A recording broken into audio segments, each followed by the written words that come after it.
Hello everybody, welcome. Thank you for coming. Families belong together.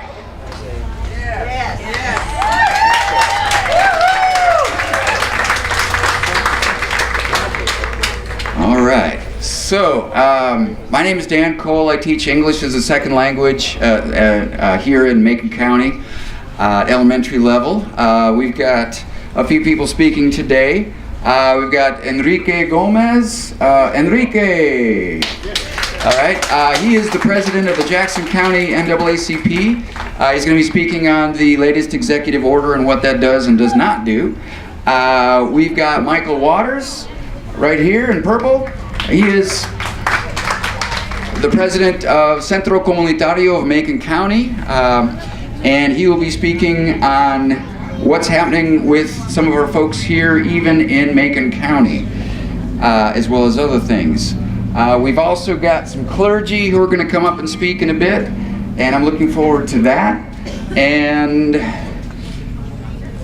yeah, unfortunately the climate is such that the Immigration Service, under the President's administration, is targeting people who speak out. So I think we've had other events in the past, and we've had lots of Latinos, but unfortunately that has changed because the stakes are just too high, because families that are working hard in Highlands, in Franklin, around the county, in restaurants, picking our vegetables, working in the hotels, doing ground maintenance. I can tell you all of those country clubs up in Highlands rely on those folks. And they're here, many families with their children who we teach, and we love them and they're awesome, and the families are just doing what anybody else would do, what my ancestors did to come for a better life. And in fact, some of my ancestors had names like Salvador and Maria, and they were derisively called WAPs, without papers.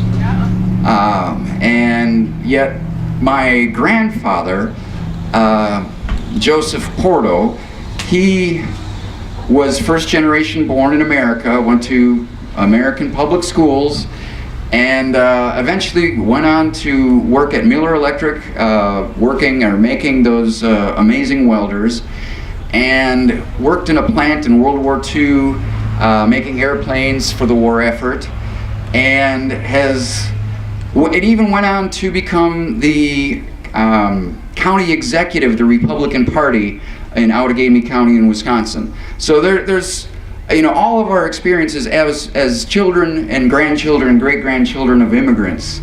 And the folks we're talking about specifically today are asylum seekers. These are people who left mostly Central America, who left Guatemala or El Salvador or Honduras, which have terrible, terrible situations, human rights being violated almost systematically, and gang violence, which is why so many of the young people are leaving, because otherwise they will be forced.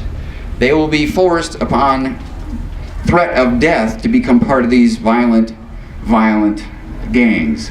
So they're coming here for a fresh start, for a chance, and they're coming, and they are going to the border, to our border people, and turning themselves in. These are not folks who are coming, they're turning themselves in as asylum seekers. These are people who are seeking asylum. And due process of the United States in the past and of the world is to hear their situations by the federal government. And unfortunately, we've hearing things out of Washington, D.C., saying that they should all just be deported without any hearings, without any due process. This is un-American. This cannot stand. And the worst part is the separating of the children. That is immoral. That is unconscionable. This is traumatizing these children, these innocent children, for their parents' crime. It's not even a crime for coming to America for a better life to survive. So anyway, I didn't mean to go off, but I'll get back on track here.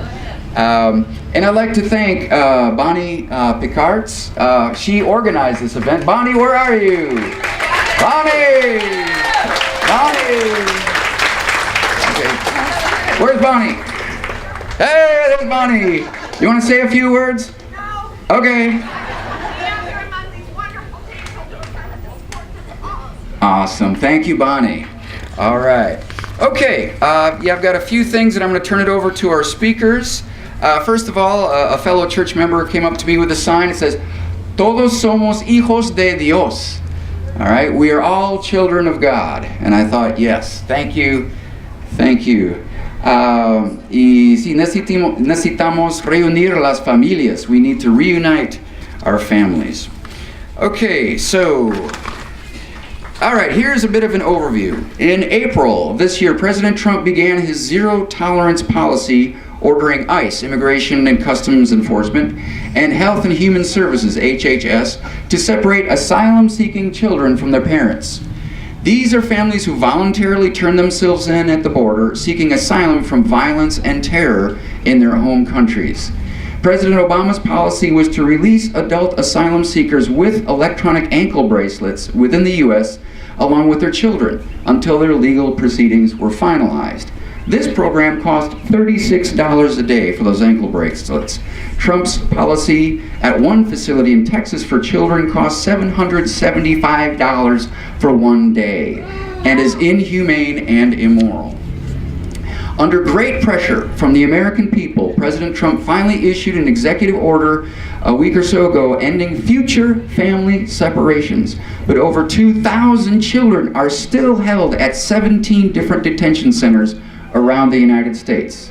Also, now asylum-seeking families will be held indefinitely, like terrorists. This is an abomination of freedom and justice.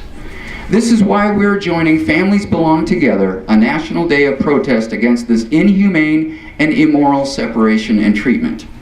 Currently, the federal agencies consider children who they separated from their parents as unaccompanied minors or abandoned by their parents.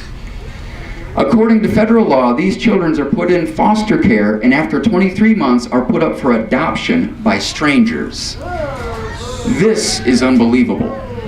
Vulnerable victims of violence come to America for freedom from tyranny, and their children are taken away from them, in some cases forever. This is unconscionable. This government, under Trump, has become tyrannical in the most inhumane way. How do we feel if we can't find our child in the store for a few minutes? Imagine how parents feel when their children are taken away by armed government officials. This policy creates hatred toward America, which is the opposite of what we need. President Trump's abhorrent policy of separating children from the parents is being done in our name, using our tax dollars. If we stay silent, then we consent to this grave injustice. Thank you for coming and saying enough.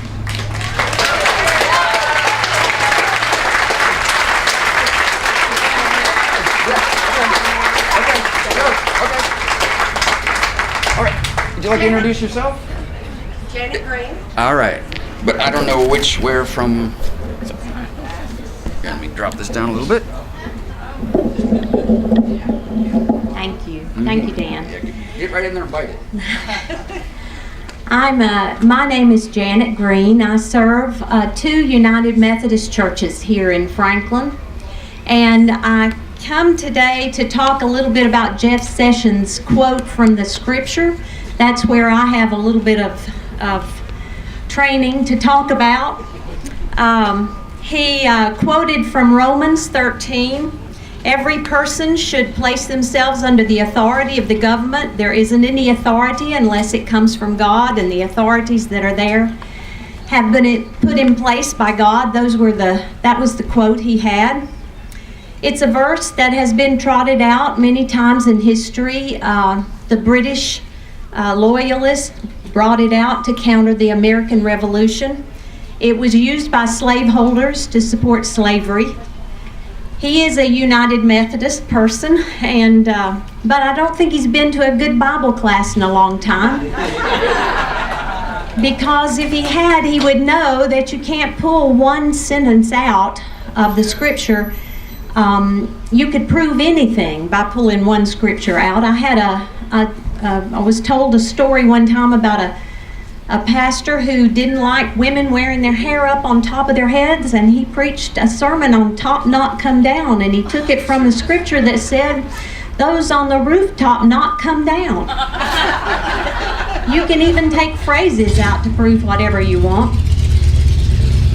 But the focus of Romans 12 and 13 chapters is not about government doing whatever it wants under the cover of God's blessing.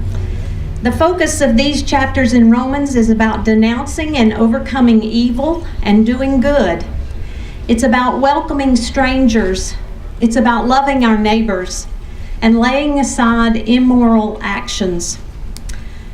There's another verse, several of them, from Matthew. I saw one walking around here. If you do this to the least of these, you do it unto me. There's one. And there's another one. Jesus said, allow the children to come unto me. Don't forbid them, because the kingdom of heaven belongs to people like these children. Long before there were tribes or nations, long before there were borders or political parties, God created the family. In Matthew, Jesus was addressing the Roman government who allowed exploitation and dehumanization of children, and that is abuse and dehumanizing exploitation is still going on today. Jeff Sessions misused the scripture by using it to promote an agenda that is the complete opposite of the good news of the God of the Bible. The welcome of strangers and immigrants is mandated throughout scripture. Hear these words from Zechariah.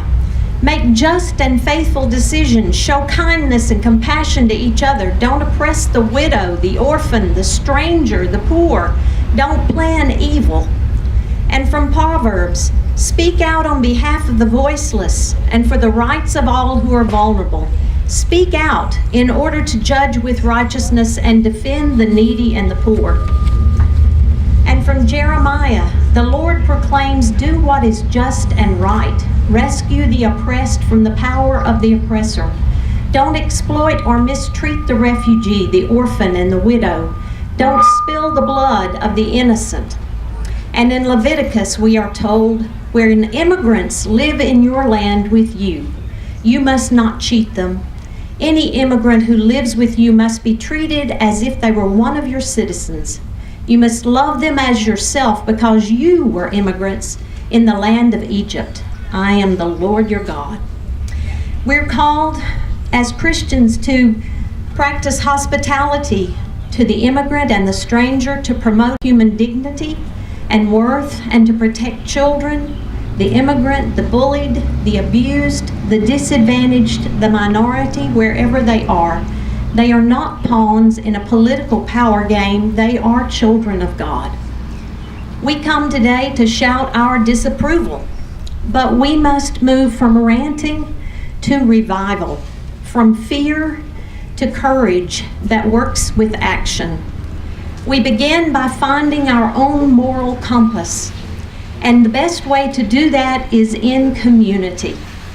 I would encourage you to find a community of faith or an advocacy group that you can be part of to share and grow and learn and find out what you can do, because we work best together and we don't give up hope. Author activist Adrienne Maree Brown says, things are not getting worse, they are getting uncovered. We must hold each other tight and continue to pull back the veil. Dr. Martin Luther King Jr. quoted the Unitarian minister Theodore Parker, who said, the arc of the moral universe is long, but it bends toward justice. And he went on to say, justice will not fail. Though wickedness appears strong and has on its side the armies and thrones of power, the riches and the glory of the world, and even though the poor crouch down in despair, justice will not fail and perish from the world, nor will what is wrong and contrary to God's real law and justice continually endure.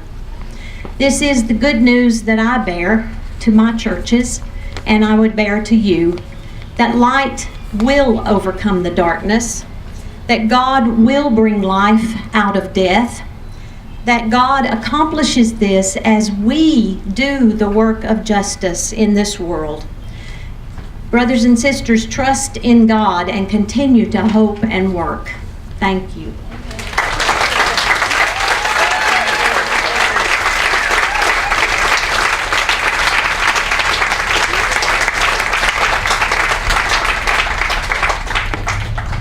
Okay, I've got a message from our mayor, Bob Scott, which he wasn't able to make it today, but I've been asked to read it, so I shall attempt to find it. Okay, here we go. Quote, "Sorry I am out of town." This is from our mayor, Bob Scott. "But I am proud of what is happening today. We need more practicing of the 5 freedoms in the First Amendment, and I sincerely thank you for that. At no time in our nation's history, or at least in my time, has the First Amendment needed dusting off to remind us why and how our nation was formed, and what we the people truly means. It is not we certain people, it is all of us. The issue, your being here today, is so important to show that there is opposition to the cruel treatment of children who have been separated from their parents, and the treatment of their parents. Again, sorry I am away, but rest assured I am thinking of you and how important that we let people know we are concerned. We are concerned. From Bob Scott.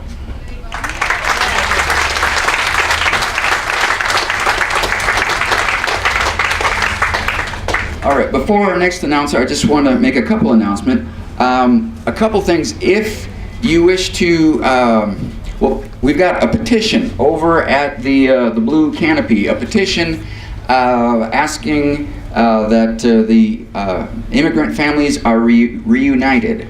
So there's a petition over there. There's also underneath that sheet, there are some sheets if you want to get information about future events from Centro Comunitario of Macon County. One of those events is a very fun event on Friday, September 14th in this very location. 6 p.m. there will be our annual Hispanic Heritage Month event with music and Mexican dancing and food and bouncy houses. Anyway, something aside, but hopefully the community will be out for that. It's totally non-political. It's just a family celebration open to everyone. So please come to that.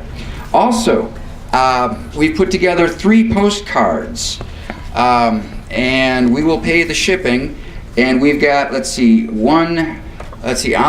the front they say, "Reunite immigrant families with compassion and justice now."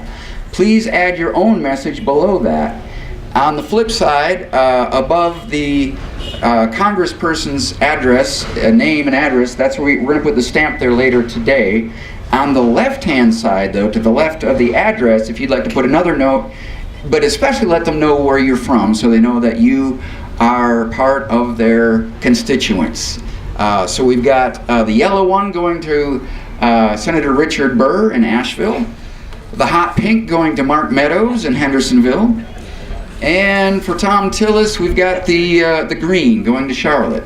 So we've got well over 100 of each. So please, at some point, go over there and fill those in.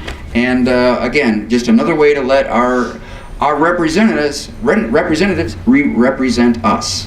Okay, without further ado, let me turn this over to Enrique Gomez, President of the Jackson County NAACP. Enrique.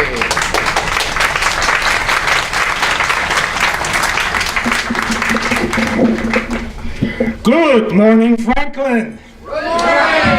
Is the moral resistance alive in these mountains? Yes! People say that for this issue, the suffering of children, we should not care. Do you care? Yes! Do you care? Yes! Do you care? Yes!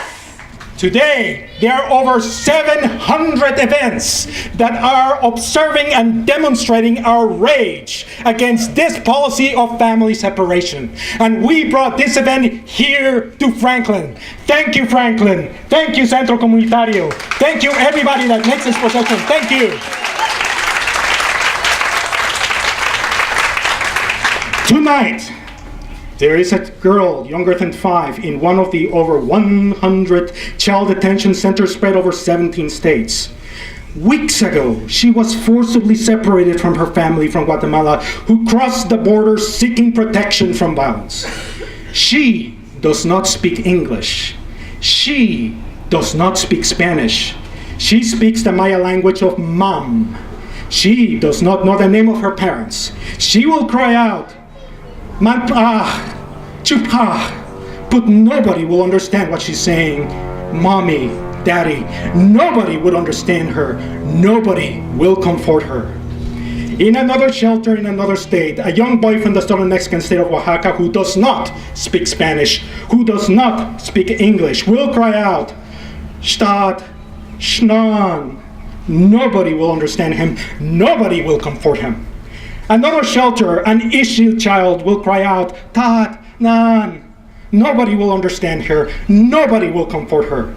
Another shelter, a child will cry in the Kanjoba language, Mame, Chute. Nobody will understand him. Nobody will comfort him. Another shelter, a child will cry in Achi, Kao, Chu. Nobody will understand her. Nobody will comfort her. And I don't know the name of these children. Maybe nobody except their parents held in yet another state will know their names. We know these children exist because a report of the U.S. Immigration and Customs Enforcement states that Che, Mam, Akchi, Chi, Ishil, Ahuacatec, Jacaltec, and Hancobal, Maya languages spoken in what is currently Guatemala and southern Mexico, languages as different as each other as Swedish and Dutch are of English, were represented within the ICE family residential facilities. In Latin America, there are at least 560 indigenous languages spoken by 780 different tribal and ethnic groups. And when this administration forcibly separated these children from their parents, it instituted no effective mechanism to track and unite them, because it had not the will to do so. These families come to this country seeking refuge because of the abuse, torture, and systematic killing carried out by government officials, military operatives, drug cartels, who sometimes are one and the same people. And they come here because powerful, unaccountable people have decided that these people have no right to exist anywhere. And we are told that we don't care. Do you care? Yes! Do you care? Yes! Do you care? Yes! Homeland Security reports that there were 2,342 children were separated at the border from 2,206 adults from May 5th to June 9th. For those who speak these indigenous languages, ICE does not have enough speakers to support and communicate with children or their parents. And if you cannot speak with the parents, you cannot establish where they're taken care of, so the children will be probably permanently removed, unless we do something about it. Last week, the AP reported the existence of at least 3 tender age shelters in Combs and Raymondville and Brownsville, Texas. We have internment centers for toddlers and babies, and we are told that we don't care. Do you care? Yes! Do you care? Yes! Do you care? Yes! My brother-in-law has worked as a case manager for the Office of Refugee Resettlement for unaccompanied minors in South Texas. He told me of being with a child no older than 5 who had been detained in one such center and who was talking over the phone with one such relative. Estoy solito. No tengo nadie que me cuide. Estoy solito. He was crying over the phone. I am alone. I have no one to take care of me. I am alone. No child anywhere should have the experience of being alone, removed from their caretakers who they have bonded with. No child as young as this must be forced to develop an understanding that they are truly alone. No child should have had to explain in simple words to the adults around them so that they understand that they are alone and that they don't have someone to take care of it. And we are told that we don't care. Do you care? Yes! Do you care? Yes! Do you care? Yes! And we have over 70 years of scientific studies to understand what happens to a child under forced extended separation from their caregivers. Because we did this experiment in a massive scale. And we called that experiment World War II, where infants and children from all over Europe were removed from their parents to the countryside so that they would be protected from bombing. And it's understandably so.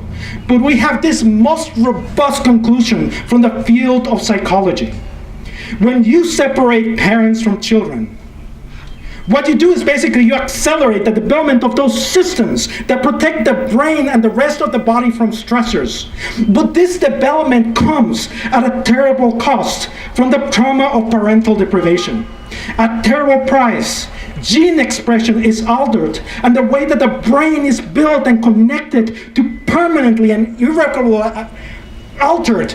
Your visceral response at the sound of a child, an infant that is crying in pain and is not being attended to, is your body's recognition that somebody's brain is permanently deformed and altered. This is your response. That's why we are here. That's why we care. Do you care? Yes! Do you care? Yes! Do you care? Yes! And parents are there to insulate the children from the stresses of their brains as they mature. It would have been far more humane to keep the World War II children in the war zone with their parents at the risk of dying from bombing than to inflict a lifetime of subsequent suffering from childhood deprivation. And children removed from their parents in the critical stage of brain development grow into adults who are hypersensitive to threat. They will be adults prone to anxiety disorders and depression and suicidal ideation, as well as diabetes and obesity and cardiovascular disease and stroke and inflammatory conditions like arthritis. If this sounds familiar, it's because we did this already in this country to millions of slaves and their children. And we did this in these mountains to the Cherokee community. We did it to those children who were forced to be separated from their parents by being sent to board school so that they will forget to speak Cherokee. And the multi-generation legacy of this orchestrated psychological violence lives in this community at this moment today. And we are told that we don't care. Do you care? Yes! Do you care? Yes! Do you care? Yes! Why is this happening? The explanations change depending on the day and what the administration is speaking for.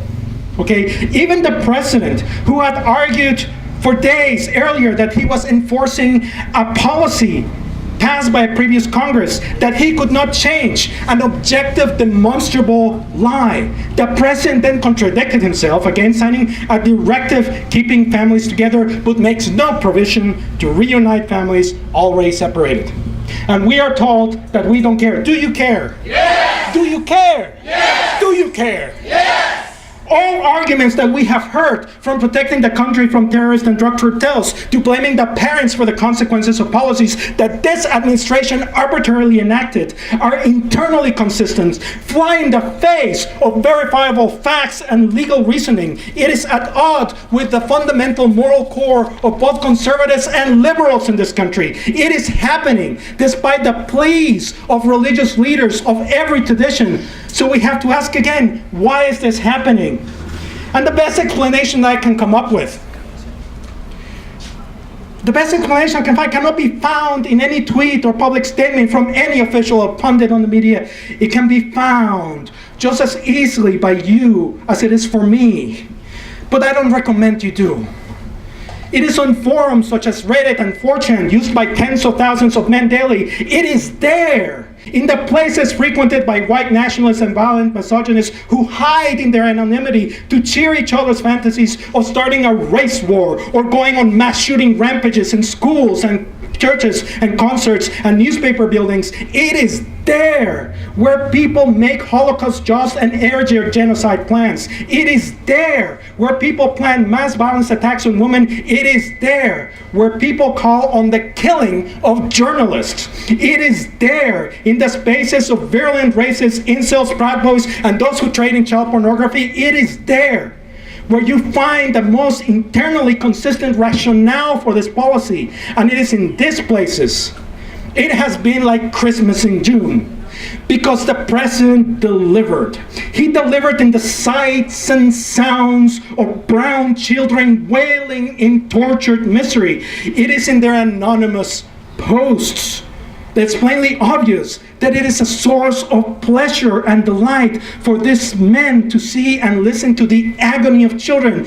Let's call this what this really is: state-directed and choreographed torture child pornography. Yes. And we are told that we don't care. Do we care? Yes. Do we care? Yes. Do we care? Yes. It is a pornography of power for the pleasure of deprived set of men, small in number, but the only constituency that the president gives unwavering attention to, the alt-right, the only segment the president will not condemn or distance himself from. It is a pornography that depicts a wishful reality of a world separated into those who dominate and those who are dominated, those who have the privilege to define reality and stand above the law and accountability, those who exist only to be abused and exploited for the pleasure of a few. But like all pornography, it is not reality.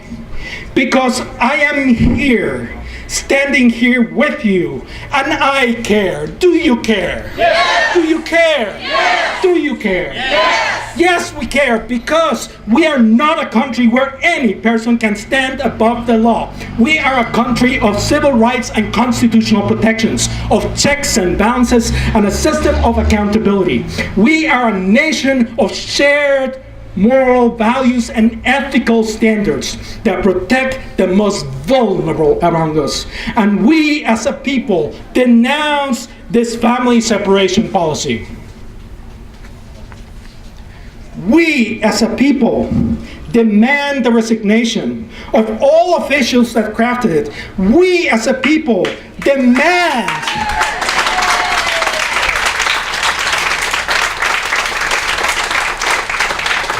We as a people demand the closure of child internment camps. We as a people demand limited family detentions and the right for asylum seekers to come before a judge and make their case. We demand that the 15th Amendment protections for all people in our land be respected and observed. And even yesterday, the administration was arguing that, yes, we're going to bring this family together, but we have the right to hold these families in indefinite detention. And I'm saying no. Because one important thing, we have a constitution that have this protection for unreasonable seizure, for your right to speak on your behalf in a court, to speak, to be challenged, to make your case for asylum. These are all essential. And we demand that this detention obey the court order issued this past Tuesday by U.S. District Judge Dana Sabra in San Diego, who issued a nationwide injunction on future family separations. We demand that the government provide phone contacts between parents and their children immediately. We demand that the government reunite separated families immediately. We demand the end of indefinite detentions for reunited families. And we will not have internment camps in this country ever again.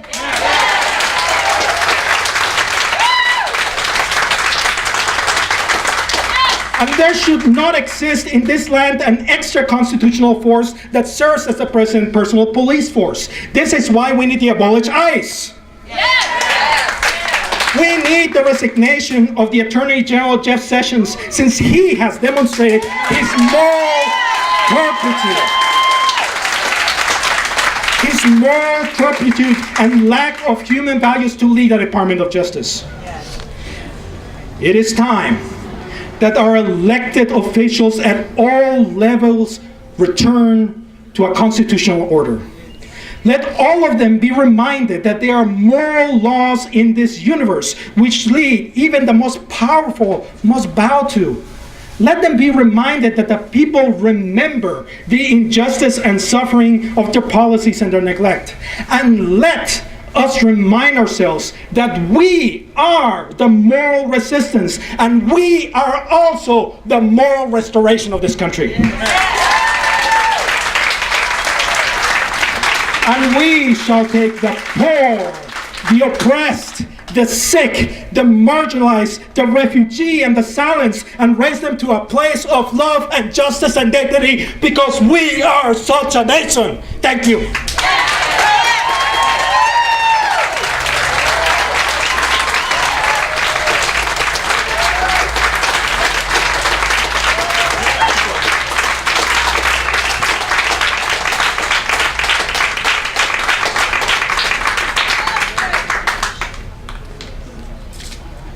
Good morning.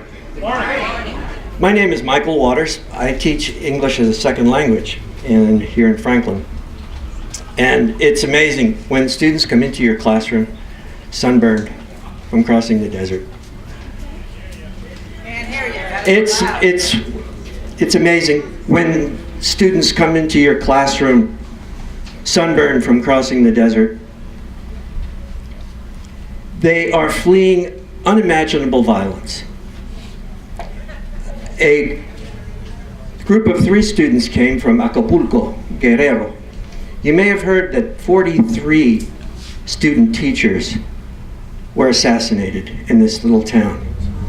It was so, the parents refused to send their children to school, the teachers wouldn't go back to school. There was no school. On top of that, the children's mother had a small shop. And these narco traffickers, they came and said, "You're going to give us $1,000 on Friday or we're going to kill your children." She did a smart thing. She ran away. She came to Franklin with her children. But she did a smarter thing before she left. She went to the police and got a protective order.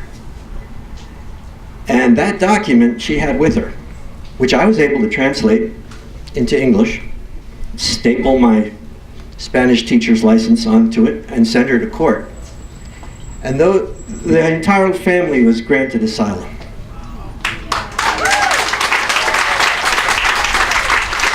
And Grandma brought some wonderful tamales to school. So another time, a child from Honduras arrived unaccompanied at the border. His mother had spent all of her money to bring this child out of a terrible situation in Honduras. And she also had a document. It was the child's father was a sexual deviant that had been abusing the boy. Once again, I was able to translate the court document into English and send it to the immigration court. So the United States of America versus Paco, age 5, came up. Mom couldn't afford a lawyer, but she had that document, and she was granted asylum with her child.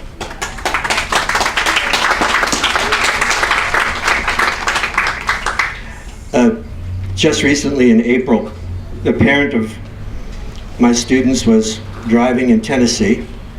Now, he had a driver's license in 2007, but the law changed and he wasn't able to renew it. Well, 4 lanes went into 2 lanes and a construction site, and he didn't go back over. So when the sheriff saw him on the wrong side of the road, charged him with reckless driving to endanger, which is a felony. Now, I've known this man for 12 years, and there's nothing dangerous about him. He would not intentionally harm anyone, but he was locked up and in jail. And I went to court, interpreted for him, and we got the charge reduced to a misdemeanor, but they wouldn't let him out of jail.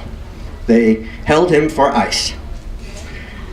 And these 3 children were very upset. They needed their daddy back, and I told them I was going to do the best I could. So I went to court in Tennessee, and we got it reduced to a misdemeanor, but ICE took him to Louisiana, to a horrible place in northern Louisiana, which is 50 miles from everywhere, and it's extremely hot. But luckily for my friend, his boss, the construction chief that he works for, agreed to pay the bond, which was $12,000. Well, first, it was $8,000. Then he politely asked the judge if he would be granted a limited driving privilege, and she screamed at him and said, "Oh, what impertinence. $12,500 is the bond." But I took it to Charlotte, to immigration court, and I went to ICE, and there was a group of Spanish-speaking people there, and I asked, "¿Cuánto tiempo estaba esperando? How long have you been waiting?" And they said 2.5 hours. I was wearing a jacket and tie, carrying a briefcase with $12,500, and I was out of there in 20 minutes. Now that stinks. I mean, that's the way ICE works. They are hideous. They are horrible. Now, once the bond was paid, I had my brother's friend in Louisiana go to meet him as he got out of jail. And I was told by the lawyer it'd be 2 hours. So at 12:30, our friend Bob was there waiting to take Joaquin to the bus station. They wouldn't let him out until 5 o'clock that day. And 67-year-old Bob wasn't allowed to go into the waiting room. He was forced to stand in the hot sun all that time, for no reason, just to be nasty. So when he got out at 5 o'clock, he'd missed his bus and got on the bus the next day. There's only one bus out of Alexandria, Louisiana. But after 24 hours on Greyhound, he was back in Franklin.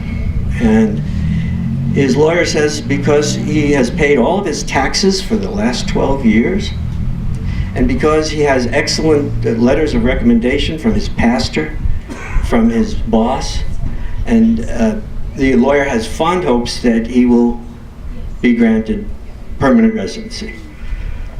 But it is a battle every time, and it's the luck of the draw. If you look at the immigration judges, some of them reject 100% of the asylum petitions before them. There are 12 of these immigration judges that have never granted anyone asylum. And they're employees of the Justice Department. They're not federal judges. They're administrative judges. And they have a lot of power over people's lives. And some of them that I've come into contact with have been the most arrogant, awful people.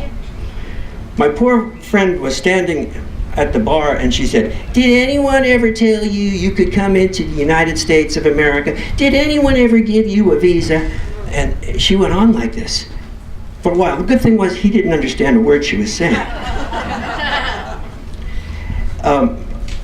She was very upset at me for being in her courtroom and not being a lawyer, until I said that I represented the interests of the respondent's minor child, and I was a teacher from North Carolina, and she calmed down.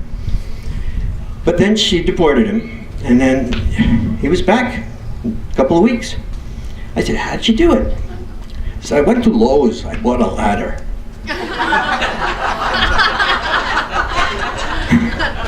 So you can spend $25 billion on a wall, but you can go to Lowe's and buy a ladder. Thank you.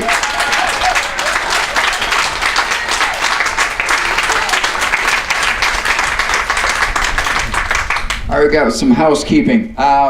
Has anybody tried the doors across the way for the restroom? Is that open? If that's not open, the town hall should be open 1 block that way on this side. Let's see, what else have we got? Okay, so our petition says, we demand that the Trump administration caging children, end caging children and jailing their families immediately, and reunite children in immigration custody with their families at once. So if you haven't signed that, please go do so. We've also got the postcards going to our 2 senators and Congressman Meadows. And let's see what else we've got.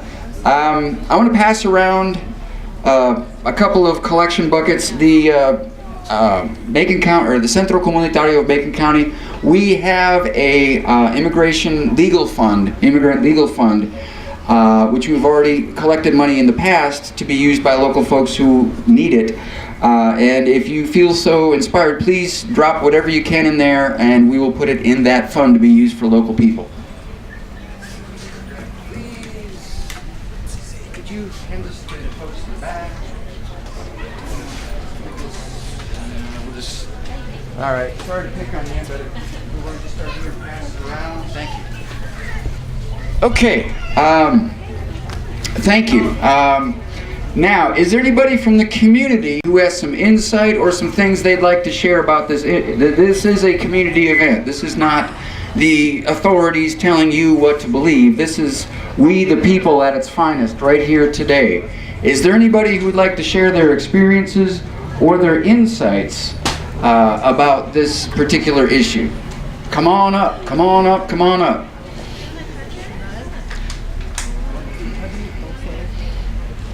All right, we've got Selma Sparks first up. She's been a political journalist and activist for many decades, and we're lucky to have her. Okay. Let's see, I'm called the troublemaker. And, you know, maybe they're right. But I just want to say a few things. In the history of this country, this is not new. When they brought the slaves over, they took their children away from them. They sold them away from them. They never saw their children again. This is what they started with.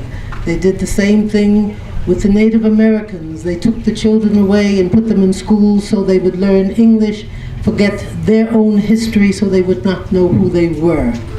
Then, of course, the Japanese, they put them in internment camps. So this is something that has gone on. This is part of the history of this great country. We now have a leader who's prepared to carry this on and who is doing it very well. And this is a horror. I'm a mother, I have 2 children, I have grandchildren, and I think I would be going out of my mind if somebody took one of them away from me, even though they're grown, if they were taken away. So you can just imagine if you have children, if your child gets away from you in a store and you don't find it for about 15 or 20 minutes, imagine the panic you feel.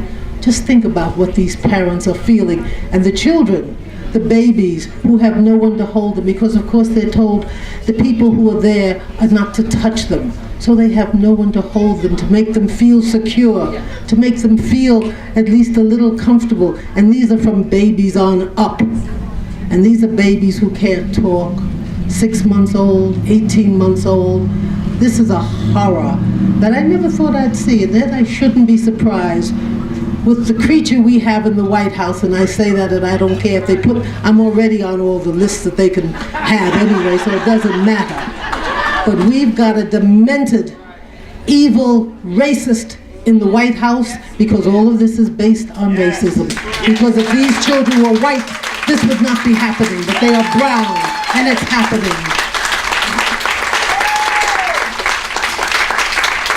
So I'm very glad to see the people out here in Franklin. I'm very pleased because it says that you understand that you know about that.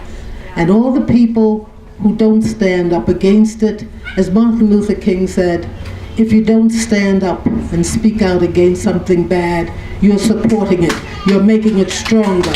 So let's understand, we all have to come out against this and let it be known throughout the country that we in Franklin recognize that this is a horror, this is inhumane, this should not be happening.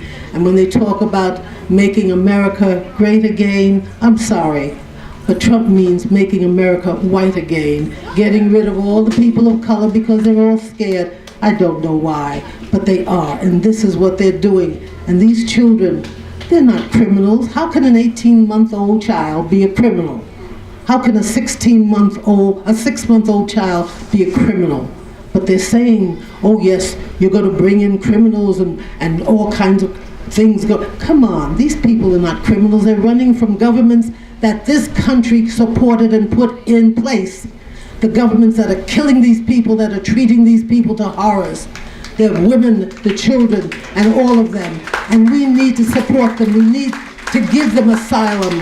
We gave everybody else asylum when the people came from Europe, and let's remember, they came over here, they were allowed in. Nobody told them you can't come in. Nobody called them criminals. Come on, let's be realistic and say, hey, we know what's at the base of this, and we won't tolerate it, because all of these people are equal. And if you're a Christian, come on. You keep saying, hey, love is the thing that Jesus taught. He didn't teach hate. Whatever your religion is, that doesn't come through. Hate doesn't come through. So we have to understand, these people need our love. They need our support. They need our action. So send those cards to your legislators. Let them know that we're saying, either you do this, or we don't let you get into office again. Let's let them know we have the power.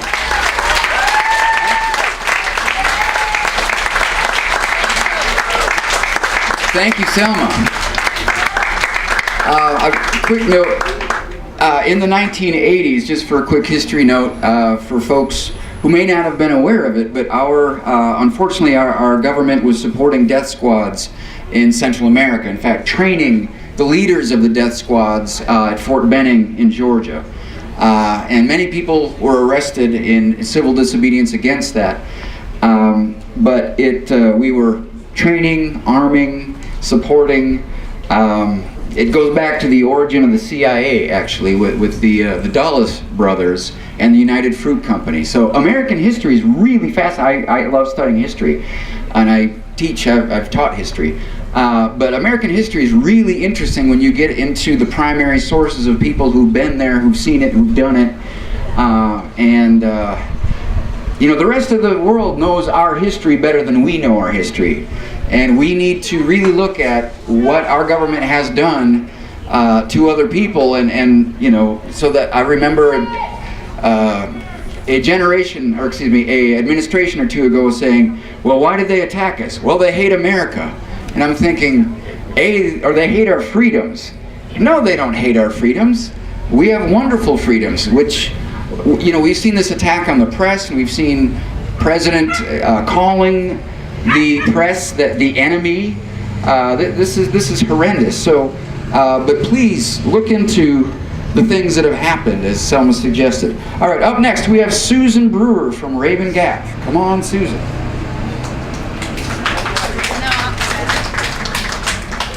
Franklin, hello, good morning. Are we happy to be here? Yes. We have the freedom to be here, right? So I want to start with the difference between limiting our speech, which is what's happening as a result of the moves and the policies of the Trump administration, and actually taking the trouble to speak freely, right? I have an article that I write every month for a local magazine. It's on an artist. And this month, I found, much to my, not surprise, but all of a sudden I was writing about a little girl who was standing in a dark night wearing a red hoodie and black tights, crying in terror. There's a picture of this child. And then I was listening to the sounds of the children on the news saying, "Mommy, Mommy, Daddy, Daddy." And all of a sudden I thought, this article I've got to put this in that. And so am I taking a liberty? Am I taking a risk? Yes. But I can't not do it. This is not a political forum. This is an art forum that I'm writing about. But it is going to become one of the freedoms that I take now while we still can, right? because that's where this is headed. And it will happen like sliding, a slow slide. And it's already happening now. The thing that I shared with somebody when I was protesting over there, that she said, "Goes, you need to share that," was that when we went to the Iraq War, we created a vacuum.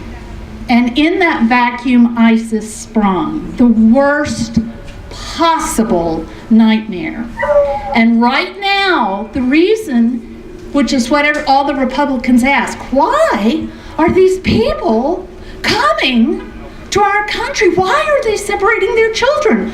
They see no risk. They see it as an invasion of their property, right? They're trespassing on American property. And what they're losing sight of is their fleeing terror.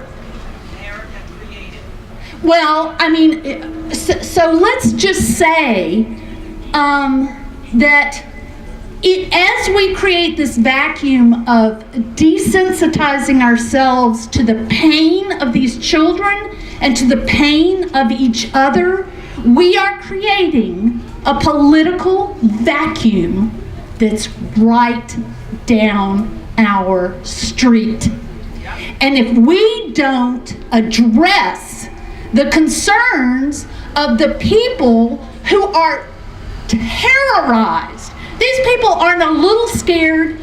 Go read the stories, do the searches, get off your normal websites and ask some questions and start to nose around this stuff, and it's terrifying what's happening right down the street. And we're all about America, right? We're all about our la-di-da.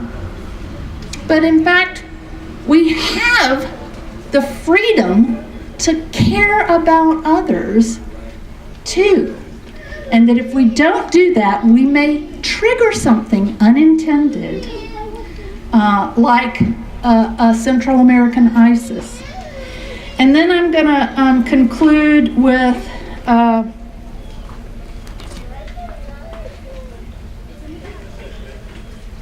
this poster. Imagine. Imagination is like missing. We're very worried and it's hard to be imaginative. Imagine a healthy spirit of doubt in politics.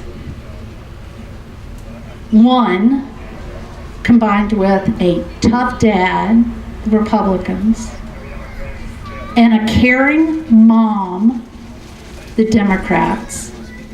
Imagine them working together as a family. So, thank you, and I'm glad everybody's here.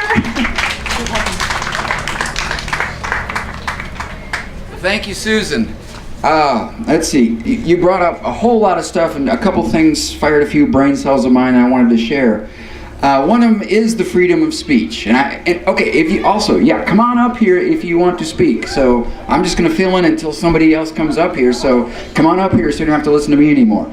All right. So freedom of speech. What's interesting is this is enshrined in our First Amendment to the Constitution, and yet it only goes so far. I am fortunate, I am privileged, because I started teaching in this state, in this county, back in 2006. In 2013, our state legislators in Raleigh took away due process rights for teachers. What does that mean? That means that for folks who started in 2013 or later, and they've been in the district for 3 or 5 years and doing a fine job, they can be fired for no reason at all. So all teachers starting since 2013 can be fired, can be let go without being given a reason. So you might not see a lot of teachers out on the front lines because they need the paycheck too. So freedoms without some good economics or freedom within economics doesn't make a whole lot of sense. I think we'll let these folks go past with their motorcycles. Marie. Marie. Marie. Marie. Oh, sorry. Pat. You. I apologize. Would you like to speak, Pat Washington? You look like something's on your mind. No. You have a poem. Come share your poem. What is your name? Helen O'Brien. Helen O'Brien. Thank you. And I am a teacher, and I hope this won't get me fired, but I'm willing to take the risk. As many of you, this is a time of deep despair, a time when we don't really know what to think and what to feel. So this poem by Wendell Berry has given me some sustenance this week.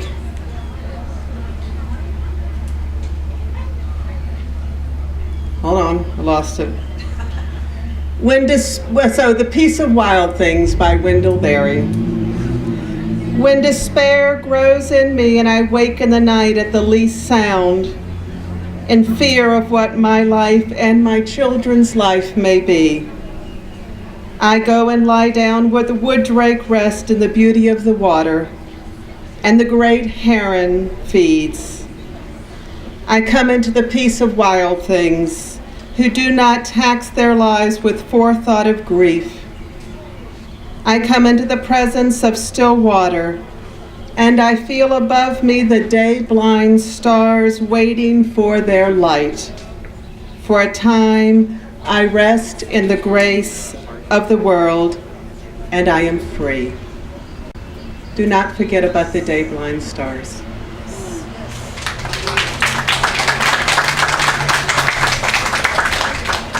All right. Thank you, Helen. All right. Pat, would you like to say some things? Please do. And I apologize.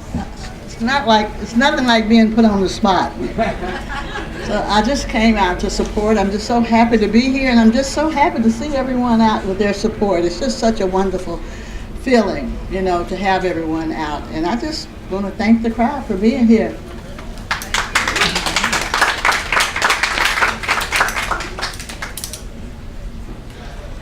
Okay, originally, come on up, sir.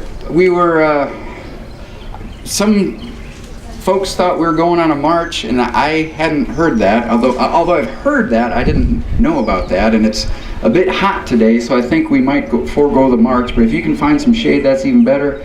And please support our local downtown Franklin. Shop local when you can; it makes a difference. All right, sir. And who are you? Gary Mitchell. Gary Mitchell. Thank you. Hi, I'm just speaking as a Vietnam veteran, and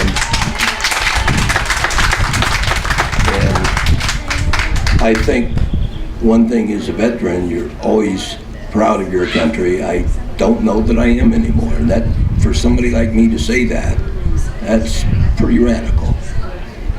But as a Vietnam veteran, one of the things that's made me the proudest is when I see the Vietnam families that escaped to the U.S. and have built a future in the U.S. and the doctors and the lawyers and the nail salon people. That's what our freedoms are about, and we are abusing our freedoms right now, or the people coming here for a safe life. We are abusing their freedoms.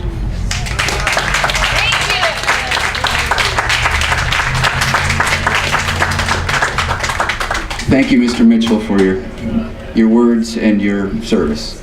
All right, is there anybody else who would like to speak? This is your time. This is our community forum today right here to hear about your concerns, your thoughts,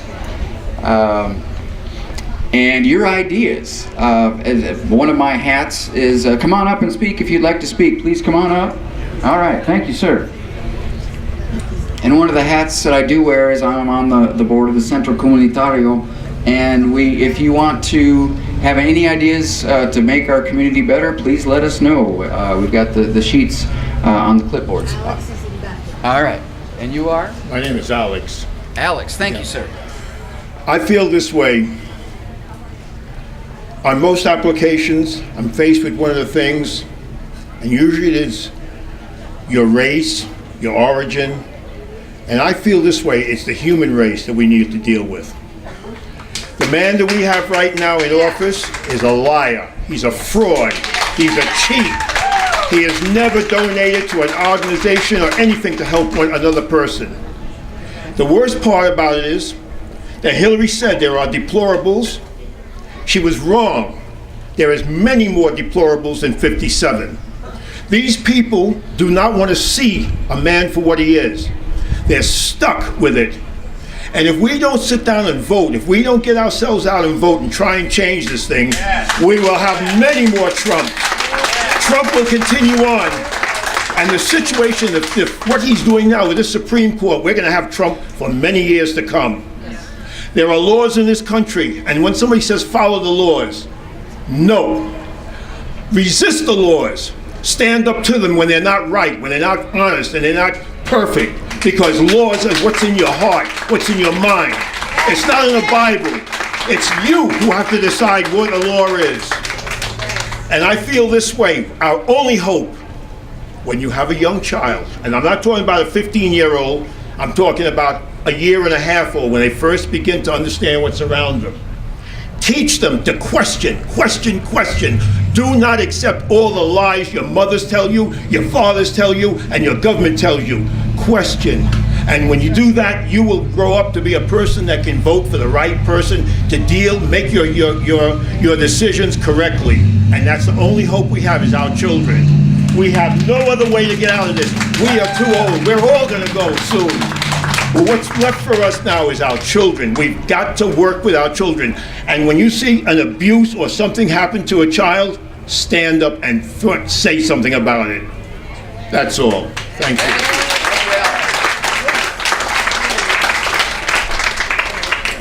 Okay, if you're not already aware, there's a group in Franklin called Forward Franklin. And it's on Facebook, but they also do email if you're not on Facebook. So if you're interested in that, come up and speak to one of us in a bit. Also, yes, thank you again, Alex. We've got, if you're not registered to vote at your current location, we've got registration packets up there. Please register to vote right now. Do not forget. All right, would you like to speak? Yes. All right, what is your name? It's Jean Lee. How do you spell that? It's Jean. Lee. All right, thank you. Mostly I just have a question. What's happening now in our country is horrible.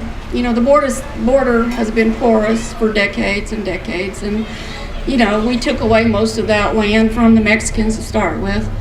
But the Mexicans, the Hondurans, the Guatemalans, they're coming to this country because their country's so unsafe. And it's unsafe because of the drug cartels. Drug cartels run the countries, almost all of Mexico. So many states now are run by the cartels that the State Department has put out travel warnings to not go to those states. But my question is, why can't the United States, you know, with all its resources and all its power, why can't it help these people to stay in their countries where they would rather be? They don't want to come here, but they're forced to come here. So, does anybody know if anybody's addressing this? Like, what can be done?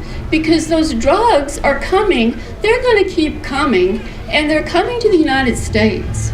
The United States sells weapons to the drug cartels, and they bring the drugs to us. So I don't know why we can't do something. We're involved in all these other countries. I don't know why we can't do something to help South and Central America, you know, help these people stay in their lands. Thank you. Well, correct me if I'm wrong. I believe that foreign aid has been cut in this new administration, and diplomacy. The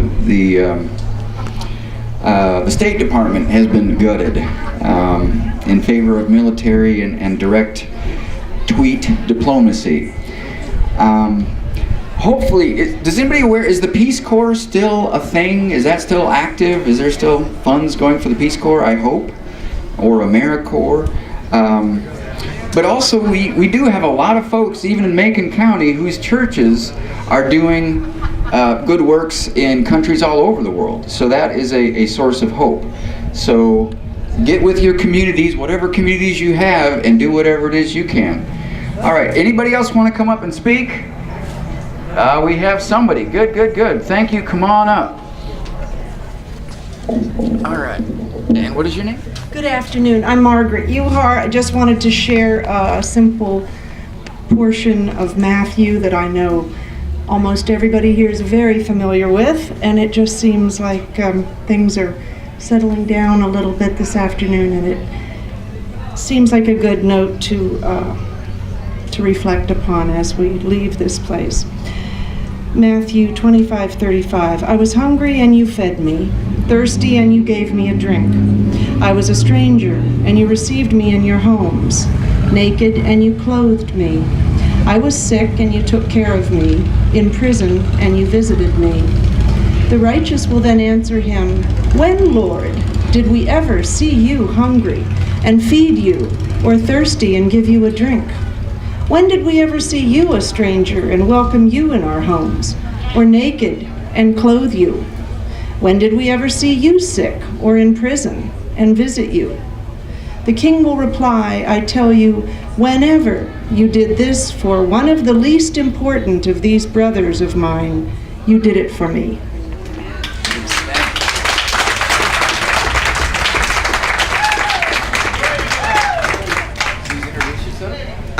I'm Ann Woodford from Andrews, and I drove over here when I didn't feel well and everything, but this has really, really hurt my heart. I can't stop crying every time I watch the television and see these babies. So I want to say thanks to all the people that have come out here this evening. And I would just like people to clap if you belong to a church. I want to see how many people are here from churches. Not enough, don't you think? I just thought of something that I can do. Now, I'm going to write to the African American churches and ask them why they're not out here supporting this. They should be. I don't know if there was anything going on in Silva or any of the other communities, but they should be here supporting this. And then I want to say that I am one who has faith, and my faith is Christian faith. And there is a scripture that I may forget, because sometimes when you're standing up here like this, you can't think of everything, but there's one that says, though I walk through the valley of the shadow of death, I will fear no evil. Say it with me, those who know it. For thou art with me. Thy rod and thy staff, they comfort me. Prepares the table before me in the presence of my enemies. Tell me, thou anointest my head with oil, my cup runneth over. Surely goodness and mercy shall follow me all the days of my life, and I shall dwell in the house of the Lord forever. If you really believe, you will dwell in the house of the Lord. If you're not a believer, think of how your cup is running over. This country, our cups are running over. I don't see any raggedy people, any hungry people out here today. So I thank you all for coming here. And I just hope that we can all work together and work together even better than we are today. Bless all of you and thank you so much.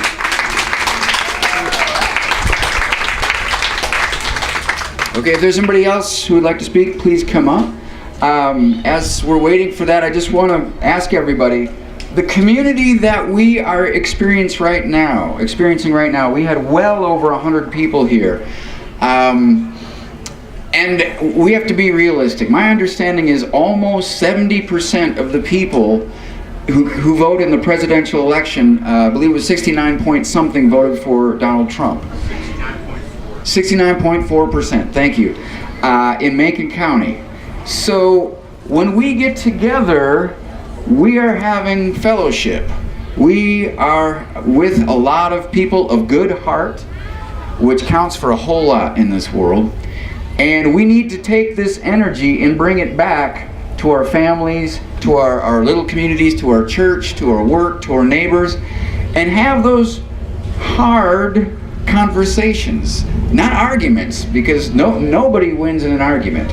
Everybody just shuts down and goes to their corner. But we need to be able to ask and listen. It's that listening that we've too often forgot how to do. It's like, oh, well, you know, he's from that group or this party or this or that, or, you know, he's got this bumper sticker or whatever. But we can't get anywhere like that. That isn't the way forward. I firmly believe in Dr. King's vision of love is the only way. Okay?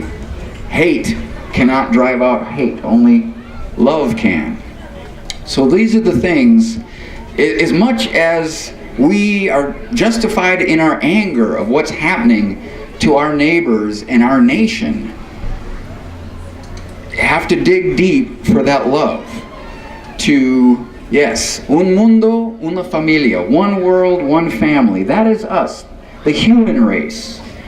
And we need to start treating each other as such, as we are all one family. And if there's nobody else who would like to speak, last call. Okay, come on up. Pat Washington again, and all of a sudden I collected a couple of thoughts. And this is this is just like a little chant or a little cheer, and I want you to join me. And it says, "I am amazing," and it's because we all can make a difference. And I'm glad to know that I, as one person, can make a difference. But it goes like this: I am amazing. You are amazing. We are amazing. Yes, we are. So if you'll help me, and then at the end of it, I would like to shout out and say, Latinos are amazing. So let's try it, and we'll do it 2 or 3 times, and then we'll go, Latinos are amazing. Okay, here we go. I am amazing. You are amazing. We are amazing. Yes, we are. I am amazing. You are amazing. We are amazing. Yes, we are. Last time. I am amazing. You are amazing. We are amazing. Yes, we are. And Latinos are amazing.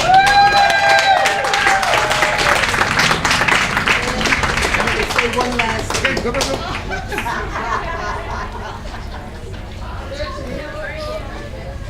You know, listening to all of these people speak and seeing all of you, of course, I'm almost in tears, but I'll try not to.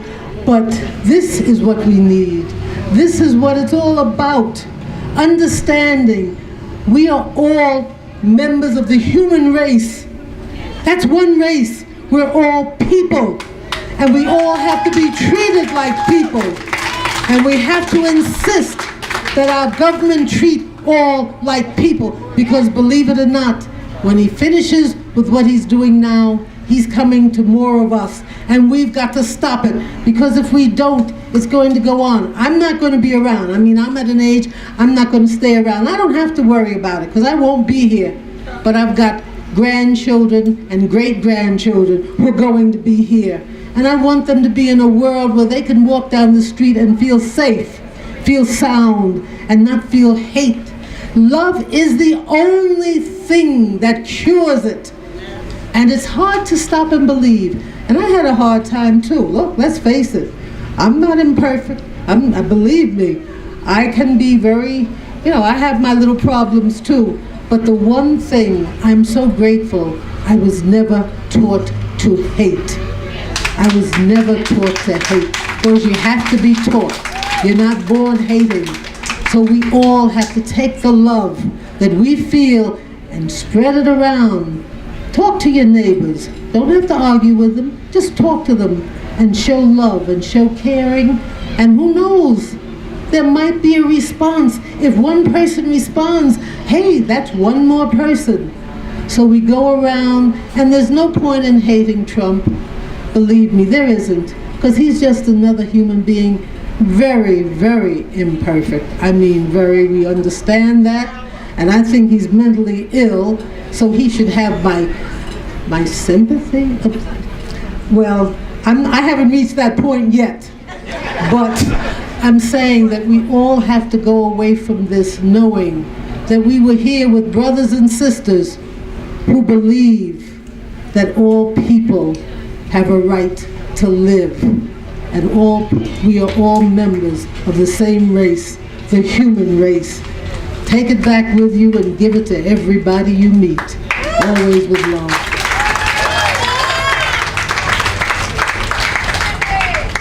All right, I'm gonna wrap up. If anybody else, now is the time to come forward. If you are interested, we've got quite a few members here of the Jackson County NAACP, which is oddly mostly white folks, because that's who's mostly in the mountains. It's true with the other Haywood County, Yancey Mitchell, etc. So, but what we're doing as an organization is basically what's good for poor black folks is good for everybody. So if we help poor black folks and poor Hispanic folks, everybody, it's not a zero-sum gain. It's not, well, I only get something if something's taken away from somebody else. No, we all win when we're all doing better. All right, please. Hi, I'm Avram Friedman. I'm with the NAACP in Jackson County, and I'm with the Canary Coalition. And I just want to take note of the fact that there were a few people, there may still be a few people here, who disagree with the message of this gathering.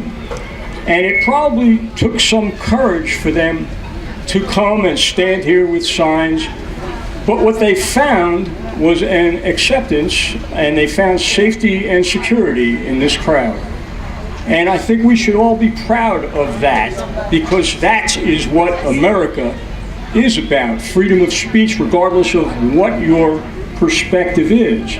And I want you for a minute to imagine if the situation had been reversed, where this was an anti-immigration rally and a few people who agreed with us came there, if they would feel that same sense of security and safety. And so I just want us to congratulate ourselves on being true Democrats with a small d, and we are the people who are making America great again. And I think that the people who came here found that safety and security, and that had to make an impression on them, even if it was on a subliminal level, that they are safe and secure among the crowd who disagrees with them. And let's congratulate ourselves for that. All right, well, thank you everybody for coming out. If you haven't checked out and voted, registered to vote and petitions and all that, or want to speak to different people, please come see us. Thank you, and enjoy your weekend, and enjoy the 4th of July responsibly, and love everybody you can. Thank you.